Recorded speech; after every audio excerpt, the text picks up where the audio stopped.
इतना बता दीजिए, मुझे इतना बता दीजिए नेशनल हेराल्ड में मुद्दा क्या है, आज क्या मुद्दा है उस पर रहते हैं ना।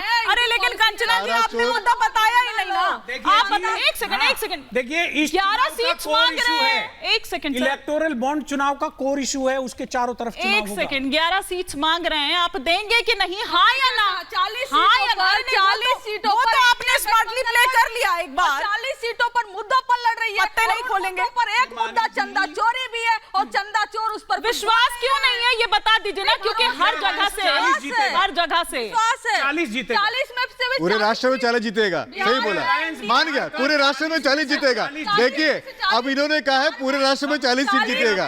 अल्लाह, आपने कहा ना, मैंने कहा ना। अब एक सेकंड देखिए सुनिए, अब आप लोगों ने बड़ा मुद्दे को डिरेल कर लिया। उधर से संदेश यादव जी भी कुछ संदेश देना चाह रहे हैं, उनकी भी सुनना जरूरी है क्योंकि बहुत गुस्से में हैं वो यहाँ पर। लेकिन पहले प्रेम जी का मैं रुख करूंगी। प्रेम जी, क्या आप देख रहे हैं, क्योंकि बिहार की स्पेशली अगर मैं यहाँ पर बात करूं तो असदुद्दीन ओवैसी 11 सीट्स पर चुनाव लड़ने का ऐलान कर रहे हैं और वो सीट्स भी सारी वैसी हैं, वो इलाका है जहां से पिछली बार तेजस्वी जी, मतलब उसी इलाके की वजह से, मैं सीमांचल के इलाके की बात कर रही हूं, उसी इलाके की वजह से मतलब सीएम बनते बनते वो रह गए थे। यहां क्या गणित गुणा जो है वो थोड़ा गड़बड़ा गया है उनके आने से, मतलब वो बिहार में 11 पर लड़ेंगे जहां के लिए वो दम भरते हैं, एकदम अपने आप को ठेकेदार बताते हैं, उस हैदराबाद में तो वो 9 पे लड़ते हैं। देखिए, बिहार के विधानसभा चुनाव की आप याद दिला रहे हैं, वहाँ जो कतिपय सफलताएं मिली थी वो क्षेत्र स्थानीय नेताओं के दम पर मिली थी, जो बाद में असदुद्दीन ओवैसी का उन्होंने भी साथ छोड़ दिया।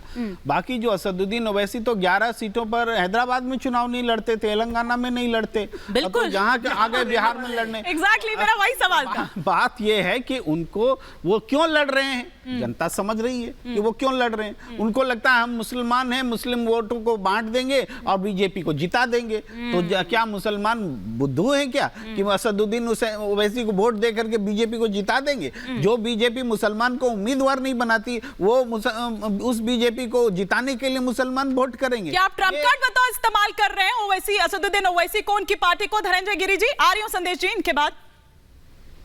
देखिए, जमहूरियत का तकाजा है कि उसका जनाजा निकालने वाले लोगों को हम जवाब क्या दें, जनता जवाब दे रही है। और जमहूरियत कुछ लोग को अपनी जागीर लगता है। अभी एक हमारी बहन कह रही थी कि 40 सीटें आएंगे, मुद्दे पर रही है ना, ट्रम्प कार्ड बतौर इस्तेमाल कर रहे हैं आप ओवैसी साहब की पार्टी को। आपकी बी टीम कहा जाता है, आपकी बी टीम कहा जाता है। देखिए, सरकार उसने केंद्र में किसके साथ बनाई थी? अगर राजनीति के माहिर लोग बैठे हुए तो बताएं कि AIM ने किसके साथ दिल्ली में सरकार बनाई थी, यूपीए के किस समय में और किस दल के समर्थन दिया था उसने, और किसके साथ वो वहां तेलंगाना में सरकार बनाया था। तो ये सब छुपी हुई बातें नहीं, सब खुली किताबें हैं। दूसरी बात रही कि जब करप्शन की आप बात करते हैं तो यही परम आदरणीय राहुल गांधी और अति आदरणीय सोनिया गांधी दोनों ईडी के केस में बेल पर हैं। नेशनल हेराल्ड के केस में जो प्रैक्टिस लड़ाई थी, लोकतंत्र की लड़ाई थी, आजादी की लड़ाई थी, उनका श्रेय नहीं प्रेम ही खा गए। 5,000 करोड़ की कंपनी को 50 लाख में खाने के लिए ये दोनों माँ बेटा पर केस चल रहा है। मुद्दे पर कोई नहीं बोलेगा। कमाल की बात है, जिस पैनलिस्ट के पास जा रही हूँ, सवाल पूछ रही हूँ मैं, लेकिन वो वही कह रहे हैं जिसकी तैयारी कर वो आए हैं कि भैया हम तो यही अपना तैयारी करके आए हैं, तो हम इसी चीज का, हम इसी में। ठीक है, संदेश जी कुछ संदेश दे रहे हैं, वो संदेश भी ले लीजिए। संदेश जी, धनंजय जी आपको भरपूर समय दिया। देखिए, धनेंद्र भारद्वाज जी और संदेश जी को शायद सबसे कम मौका मिला होगा। आ रही हूँ सर, एक एक कर गेस्ट कई हैं, उनकी भी बात आनी चाहिए। जी संदेश जी। देखिए, मैं सिर्फ इतना कहना चाहता हूँ, पूरे विश्व में माननीय नरेंद्र मोदी जी ने भारत का सम्मान बढ़ाया, हमारे देश को इतनी बड़ी अर्थव्यवस्था की तरफ ले जाने के लिए उन्होंने काम किया। हम दुनिया की तीसरी बड़ी GDP बनने जा रहे हैं, लेकिन उसके बावजूद भी बहुत सारे लोग बहुत तरह की बातें करते हैं। हमारे लिए जो वर्तमान मुद्दा है वो मुद्दा ये है कि जो हमारी 3 सीटों की लड़ाई है उस पर हम काम करें और उस 3 सीटों की लड़ाई को पूरी ताकत के साथ ठीक है, हाँ, ठीक है। पूरी ताकत के साथ हमने आज इस बात को कहा है, हमारे राष्ट्रीय अध्यक्ष जी ने कहा है कि उन तीनों सीटों से हम बिल्कुल भी इधर उधर नहीं होंगे। और जो भी जिस प्रकार की हमारे जो मित्र यहाँ बैठे हैं पैनल में वो बातें कर रहे हैं, हम छीटा कसी से बाहर आके बात करने के बजाय उन्हीं चीजों पे बार बार निजी रूप से जो अटैक करते हैं, मैं समझता हूँ ऐसे अटैक की हमें कोई आवश्यकता नहीं है। हमें व्यवहारिक बातें करनी चाहिए। चंदा कौन नहीं लेता है, किस पार्टी ने चंदा नहीं लिया? जो यहाँ बैठ के बातें कर रहे हैं कांग्रेस के साथी और कांग्रेस का सहयोगी के इलेक्ट्रिक बॉन्ड के बहाने चंदा लिया गया, तो चंदा कौन नहीं लेता है? कौन सी पार्टी इस देश में चंदा नहीं लेती है? अब आप ये जो किस फील्डिंग प्रकार आप की कर बातें रहे हैं, करते पता हैं नहीं बैठकर? इसका हर आपको व्यक्ति अपने समय पे रिजल्ट काम क्या करता है। मिलेगा ये तो पता हाँ। नहीं, लेकिन घनेंद्र जी कह रहे हैं अब ये फील्डिंग जो आप कर रहे हैं इस पर आपको कुछ मिलेगा कि नहीं मिलेगा नहीं पता। मुद्दा आपने बता दिया है कि क्लियर है। मैदान हाँ, हमें पूरा रिजल्ट मिलेगा। आज माननीय पशुपति कुमार पारस जी ने बहुत तीखे शब्दों में कहा है हाँ। कि भारतीय जनता पार्टी अपनी पूरी चीजों पर विचार करे। हम उनके सबसे ईमानदार सहयोगी हैं। जिस प्रकार की बाजार में मार्केट में चीजें हो रही हैं उनको दरकिनार कर दिया जाए और हमारी 3 सीटें हमारे साथ रहेंगी। हम एनडीए के साथ आज भी हैं। दरकिनार किसे कर दिया जाए? क्या हो रहा मार्केट में? सारी चीजों को आश्वस्त नहीं कर देती है। क्यों कहना पड़ा, थोड़ा पूछा जाए ना। नहीं, जो कह रहे तीखे शब्दों में क्यों कहना पड़ा?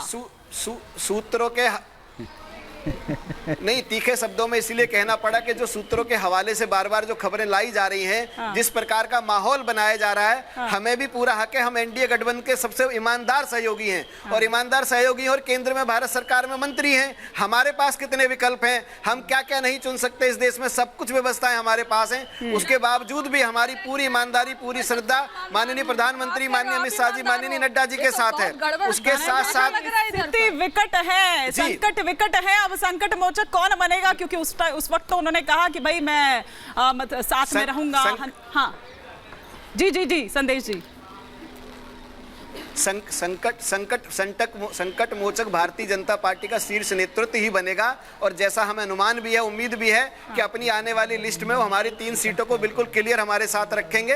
और अगर उसके अलावा कुछ होता है तो उस पर हमारा पार्टी का जो संसदीय बोर्ड है विचार करेगा। माननीय पारस जी की जो भी आगे की रणनीति होगी, हम सब उसमें मिलकर उनके साथ चलेंगे। ठीक है, इस सवाल का मैं जवाब लूंगी, लेकिन घनेंद्र जी भी कुछ कहना चाह रहे हैं। फिर दोनों सवालों का जवाब आप एक साथ दे दीजिएगा। धनंजय जी और विनीत जी का भी रुख करूंगी। आप भी लेना चाह रहे कुछ सवाल, लेकिन घनेंद्र जी छोटा रखिएगा सर। छोटा तो सभी के सवाल आ जाएंगे। देखिए हिमानी जी, कल 2024 के लोकसभा चुनाव का शंखनाद हो जाएगा। हमारा फिर वही सवाल है कि 10 साल से देश में नरेंद्र मोदी जी की सरकार थी। 2014 में देश के लोगों ने बहुत बड़े बहुमत के साथ नरेंद्र मोदी की सरकार बनाई, क्योंकि नरेंद्र मोदी ने देश के लोगों को वायदा करा था कि मैं आऊंगा, महंगाई कम होगी, मैं आऊंगा, भ्रष्टाचार कम होगा, मैं आऊंगा, बेरोजगारी कम होगी, मैं आऊंगा, महिलाओं पे अत्याचार कम होंगे, मैं आऊंगा, अर्थव्यवस्था ठीक करूंगा। लेकिन तमाम मुद्दों पर नरेंद्र मोदी पूरी तरीके से फेल हुए। फिर 2019 में नरेंद्र मोदी ने कहा कि 5 साल का समय कम पड़ गया, 70 साल के गड्ढे थे, इनको भरने के लिए मुझे और समय चाहिए। देश के लोगों ने उससे भी बड़ा मैंडेट नरेंद्र मोदी को दिया कि चलो 5 साल हो। नरेंद्र मोदी फिर भी वायदों पे डिलीवर नहीं कर पाए। नरेंद्र मोदी की सरकार देश की आजादी के बाद सबसे भ्रष्टतम सरकार रही है। नरेंद्र मोदी ने कहा है कि भ्रष्टाचार करना है तो आपको मैं लीगल लाइसेंस दूंगा। भारतीय जनता पार्टी जवाब ले लेते हैं इस पर, फिर